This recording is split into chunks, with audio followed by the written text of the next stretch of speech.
क्या हाकिम वक्त को बुरा भला कहना जायज़ है? कुरान और सुन्नत की रोशनी में एक दर्द भरा पैगाम। बिस्मिल्लाहिर्रहमानिर्रहीम। अस्सलामु अलैकुम वरहमतुल्लाहि वबरकातुहू। पहले एक बात वाज़ेह कर दूं, मेरा किसी सियासी जमात से कोई ताल्लुक नहीं, ना मैं किसी खास हुक्मरान के हक में या खिलाफ बात कर रहा हूँ। मेरी नीयत सिर्फ अल्लाह की रज़ा और आपकी इस्लाह है। मैं सिर्फ दीन की रोशनी में एक पैगाम आप तक पहुँचाना चाह रहा हूँ। मेरी ज़ाती हकीकत जो आप शायद ना जानते हों, मैं खुद एक ऐसे इलाके से ताल्लुक रखता हूँ जहाँ ना सुई गैस है, ना बस है, ना रेल चलती है, ना कोई एयरपोर्ट है, ना अच्छी सड़कें हैं, ना ही ज़िंदगी की आम सहूलियात। कभी कभी दिल करता है कि जो दुख और तकलीफ़ें हम बर्दाश्त करते हैं, उन पर चीख चीख कर सोशल मीडिया पर गालियां दूं, पोस्ट लिखूं, हुक्मरानों को बुरा भला कहूं। लेकिन मैंने सब्र किया, क्योंकि मुझे अल्लाह के सामने जवाब देना है। और ये वीडियो भी सिर्फ एक शिकायत नहीं, बल्कि इस्लाह और शऊर का पैगाम है, सिर्फ दीन की बुनियाद पर। अल्लाह ताला सूरत उन-निसा आयत नंबर 59 में फरमाते हैं, ए ईमान वालो, अल्लाह की इताअत करो और रसूलुल्लाह सल्लल्लाहु अलैहि वसल्लम की इताअत करो और उनके हुक्काम की भी जो तुम में से हैं। जब तक हुक्मरान खुला कुफर ना करे तब तक इताअत लाजिम है, चाहे वो फासिक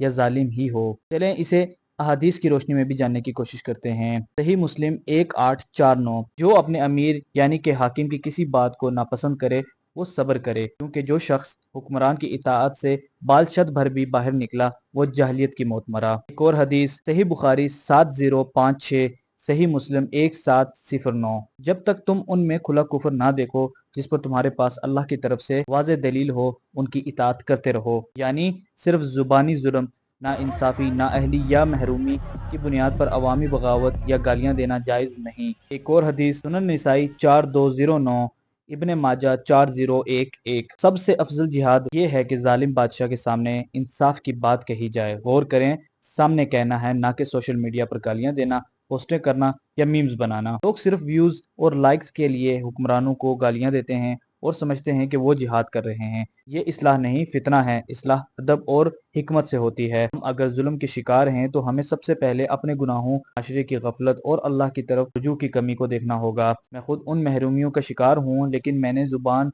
से फसाद नहीं फैलाया। इंशाल्लाह बहुत जल्द मैं अपने इलाके की महरूमियों पर एक वीडियो जरूर बनाऊंगा, ताकि आप खुद देख सकें हम किस हाल में हैं, और शायद उस दिन आपको मेरी बाकी बातें सुनकर वाकई एहसास हो कि मैं सिर्फ गालियां देने नहीं आया, बल्कि सब्र और सच्चाई के साथ अपने दुखों को आपकी इस्लाह का जरिया बनाना चाहता हूं। क्योंकि नबी करीम सल्लल्लाहु अलैहि वसल्लम की सुन्नत है, सब्र, दुआ और हक बात, मगर अदब से। अगर मैं आपकी तरह ही हूँ तो आपसे यही दरख्वास्त है, बद दुआएं ना दें, दुआएं दें, इतना ना फैलाएं, इस्लाह करें। अल्लाह हमें हमारे हुक्मरानों को हिदायत दे।